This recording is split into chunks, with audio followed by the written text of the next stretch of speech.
Price God. இயேசு கிறிஸ்துவின் நாமத்தினாலே உங்கள் ஒவ்வொருவரையும் நான் வாழ்த்தி வரவேற்கிறேன். இந்த ஊடகத்தின் வழியாக உங்களை தொடர்ந்து சந்திப்பதிலே எனக்கு மிகுந்த சந்தோஷம். ஐஸ்வர்யத்தின் ரகசியங்கள் என்கிற தலைப்பிலே ஆவியானவர் உங்களோடு கூட தொடர்ந்து பேசிக் கொண்டு இருக்கிறார். என் அன்புக்குரியவர்களே, இப்போது நாம் எதை பார்த்து கொண்டு இருக்கிறோம்?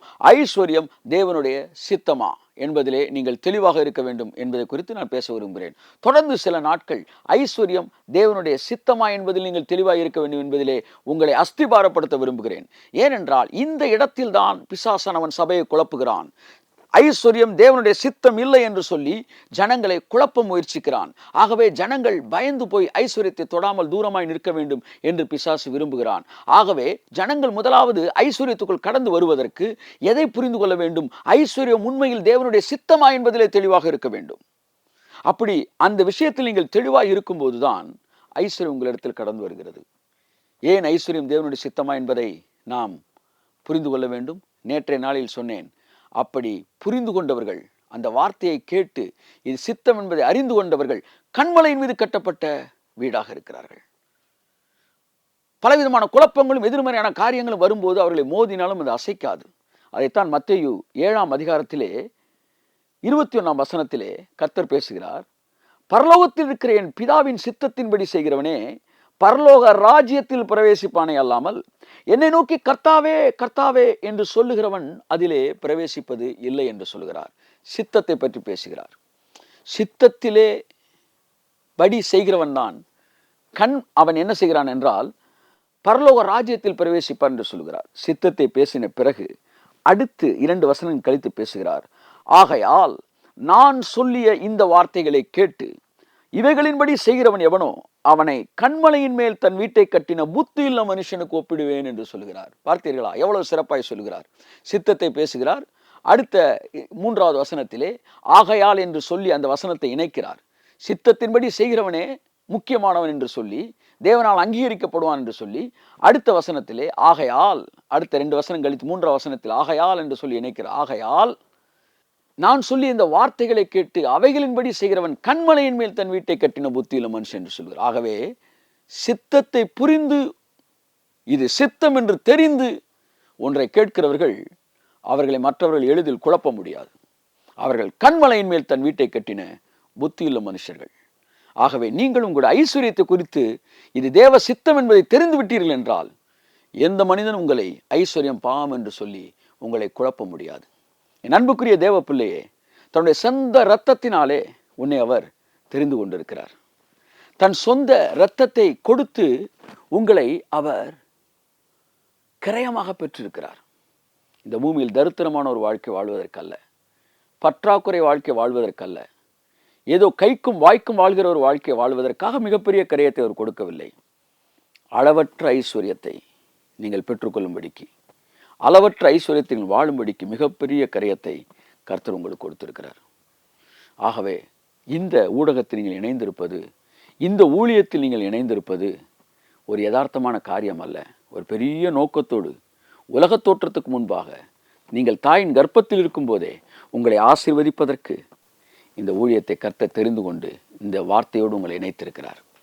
என் அன்புக்குரியவர்களே, ஒரு குருடன் ஒரு முறை இயேசு கிறிஸ்துவினிடத்தில் வந்து பார்வையடைய வேண்டும் என்று சொன்னபோது இயேசு கிறிஸ்து தரையிலே துப்பி களிமண்ணை உண்டாக்கி அந்த எச்சினாலே அந்த மண்ணிலே துப்பி களிமண்ணாக்கி அந்த மண்ணை எடுத்து அவன் கண்களிலே பூசி சீலோவாம் என்கிற குளத்திலே போய் கழுவு, அப்பொழுது உன் கண்கள் திறக்கப்படும் என்று சொன்னார். எத்தனையோ குளங்கள் இருக்கிறது, ஆனால் கர்த்தர் சீலோவாமுக்கு போய் என்று சொன்னார். அவன் சீலோவாமிலே போய் அந்த கண்களை கழுவினான். அப்பொழுது அவன் பார்வை அடைந்தவனாய் திரும்பினான். என் அன்புக்குரியவர்களே, சீலவாம் என்றால் அனுப்பப்பட்டவன் என்ற அர்த்தம். ஒரு மனிதனுடைய கண்கள் எப்பொழுது திறக்கப்படுகிறது? அவனுக்காக தேவன் எவனை அனுப்பியிருக்கிறாரோ அந்த அனுப்பப்பட்டவனிடத்தில் அவன் போகும்போது அவன் கண்கள் திறக்கப்படுகிறது. என் அன்புக்குரிய தேவ பிள்ளைகளே, எங்கே உங்கள் கண்கள் திறக்கப்படுகிறது என்று பாருங்கள். அவர்கள்தான் உங்களுக்காய் அனுப்பப்பட்டவர்கள். இந்த ஊழியத்திலே வந்து செய்தியை நீங்கள் கேட்கும்போது உங்கள் கண்கள் திறக்கப்படுகிறது என்றால் அதற்கு அர்த்தம் என்னவென்றால் இந்த ஊழியம் உங்களுக்காய் அனுப்பப்பட்ட ஊழியம். ஆகவே உங்களுக்காய் அனுப்பப்பட்ட இந்த ஊழியத்தோடு நீங்கள் இணைந்திருப்பது எனக்கு மிகுந்த சந்தோஷம். தொடர்ந்து இந்த ஊழியத்துக்காய் ஜெபியுங்கள். இந்த ஊழியம் அநேகருடைய கண்களை இன்னும் திறக்க வேண்டும் என்று சொல்லி மூத்த பிள்ளைகள் தங்களுடைய இளைய சகோதரர்களுக்கும் சேர்த்து தகப்பனோடு கைகோர்த்து வேலை செய்வது போல நீங்களும் இந்த ஊழியத்தில் ஆசீர்வதிக்கப்படுகிற நீங்கள் ஆசீர்வதிக்கப்பட போகிற அநேகருக்கு ஆசீர்வாதமாக இந்த ஊழியம் இருக்கும்படி உங்கள் கரங்களை இணைப்பதற்கு மறவாதிருங்கள். திஸ் இஸ் யுவர் ரெஸ்பான்சிபிலிட்டி என்பதை என்னுடைய செய்திக்கிடையில் உங்களை நான் ஞாபகப்படுத்த விரும்புகிறேன். அன்புக்குரியவர்களே, ஐஸ்வர்யத்தின் ரகசியங்கள் என்கிற தலைப்பிலே நாம் தொடர்ந்து தேவனுடைய ஐஸ்வர்யம் என்பது தேவனுடைய சித்தம் என்று பார்த்து கொண்டு வருகிறோம். நேற்று பார்த்தோம் எதற்காக தேவ சித்தம் என்று பார்க்க வேண்டும், அப்பொழுதுதான் நீங்கள் அசைக்கப்படாமல் இருப்பீர்கள் என்று. இன்று நான் சொல்கிறேன், நீங்கள் தேவனுடைய சித்தத்தை இதுதான் என்பதை புரிந்து கொள்வீர்கள் என்றால் உங்களுடைய விசுவாசம் அதிகமாக வேலை செய்யும். ஆகவே ஐஸ்வர்யம் என்பது தேவ சித்தம் என்பதை நீங்கள் புரிந்து கொண்டால் ஐஸ்வர்யத்தை குறித்து உங்கள் விசுவாசம் அதிகமாய் வேலை செய்யும். அதுதான் சித்தத்தை அறிவதன் ரகசியம். எதற்காக ஐஸ்வர்யத்தை பற்றி பேசும்போது அது சித்தமா என்பதை பேசுகிறோம். அது சித்தமா என்பதை கண்டுபிடிக்க உங்களுடைய விசுவாசம் அதிகமாய் வேலை செய்ய ஆரம்பிக்கும். என் அன்புக்குரியவர்களே, ஒரு வசனத்தை உங்கள் மத்தியில் நான் வாசிக்க விரும்புகிறேன். சித்தத்திற்கும் விசுவாசத்திற்கும் இடையே இருக்கிற தொடர்பு. ரோமர் 12ஆம் அதிகாரம் 2ஆம் வசனத்தில் வாசிக்கிறேன். நீங்கள் இந்த பிரபஞ்சத்திற்கு ஒத்த வேஷம் தெரியாமல் தேவனுடைய நன்மையும் பிரியமுமான சித்தம் இன்னதென்பதை பகுத்தறியத்தக்கதாக உங்கள் மனம் புதிதாகிறதுனாலே மறுரூபமாகுங்கள். பார்த்தீர்களா? மறுரூபம் என்பது நம்முடைய மனம் புதிதாகும் போதுதான் நடக்கிறது. இந்த மனம் எப்பொழுது புதிதாகிறதா? தேவனுடைய சித்தம் இன்னதென்பதை அறியும் போது உங்கள் மனம் புதிதாகிறது. பொதுவாக நாம் எதை சரி என்று சொல்லுகிறோம், எதை தவறு என்று சொல்லுகிறோம்? இந்த உலகம் எதையெல்லாம் சரி என்று சொல்லுகிறதோ அதையெல்லாம் நாம் சரி என்று சொல்லுகிறோம். இந்த உலகம் எதை தவறு என்று சொல்லுகிறதோ அதை தவறு என்று சொல்லுகிறோம்.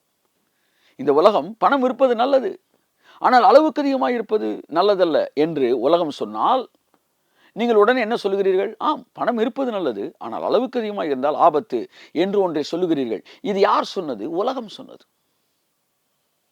கடவுளுடைய பிள்ளைகளுக்கு பணம் அதிகம் தேவையில்லை. யார் சொன்னது? உலகம் சொன்னது. பல காரியங்களை நீங்கள் உலகம் சொல்லுகிறதையே கடவுள் சொல்லுகிறதாக எடுத்துக்கொண்டு இந்த உலகத்துடைய நடைமுறையை பின்பற்றுகிறோம். That is the pattern of this world. இந்த உலகத்தின் பாரம்பரியத்தை நம்மை அறியாமல் பின்பற்றுகிறோம். ஆனால் நாம் உலக பாரம்பரியத்தை பின்பற்றும்படி அழைக்கப்படவில்லை, வேதத்தின் பாரம்பரியத்தை பின்பற்றும்படி அழைக்கப்பட்டிருக்கிறோம். உங்களுடைய தேவனை நீங்கள் உலகத்து மக்களை வைத்து நீங்கள் புரிந்து கொள்ள முடியாது, வேதம் சொல்கிறதை வைத்து தான் புரிந்து கொள்ள முடியும். ஆகையால் தான் வேதம் சொல்கிறது, நீங்கள் இந்த உலகத்திற்கு ஒத்த வேஷம் தெரியாமல்.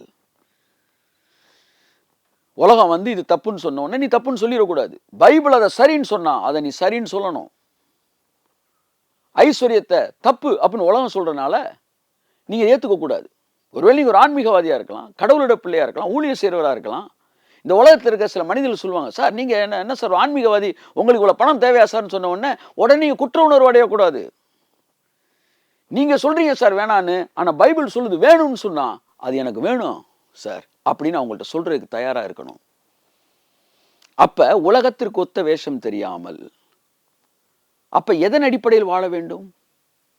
தேவனுடைய சித்தம் இன்னதென்பதை புரிந்து கொண்டு இந்த உலகத்தில் வாழ வேண்டும். அப்படி என்றால் ஐஸ்வர்யம் என்கிற இடம் வந்த உடனே ஐஸ்வர்யத்தை பத்தி உலகம் என்ன சொல்லுது அப்படி நீங்க பார்க்க கூடாது. ஐஸ்வர்யத்தை பத்தி தேவன் என்ன சொல்லுகிறார் என்பதைத்தான் நீங்கள் பார்க்க வேண்டும். நான் சொல்லுகிறதை புரிந்திருப்பீர்கள் என்று நம்புகிறேன். அதற்காகத்தான் ஐஸ்வர்யத்தை பற்றி தேவ சித்தத்தை நாம் பார்க்கிறோம். ஐஸ்வர்யத்தின் ரகசியங்களிலே ஒன்று அது தேவனுடைய சித்தம் என்பதை கண்டுபிடிப்பது. ஐஸ்வர்யத்தின் ரகசியங்களிலே ஒன்று, மறுபடியும் சொல்லுகிறேன், ஐஸ்வர்யத்தின் ரகசியங்களிலே ஒன்று அது தேவனுடைய சித்தம் என்பதை கண்டுபிடிப்பது. நீங்கள் மதியற்றவர்களாயிராமல் தேவனுடைய சித்தம் இன்னதென்பதை உணர்ந்து கொள்ளுங்கள். நாளைய நாளிலே ஐஸ்வர்யத்திற்கும் விசுவாசத்திற்கு இருக்கிற தொடர்பை நான் உங்கள் மத்தியில் பேச விரும்புகிறேன். God bless you.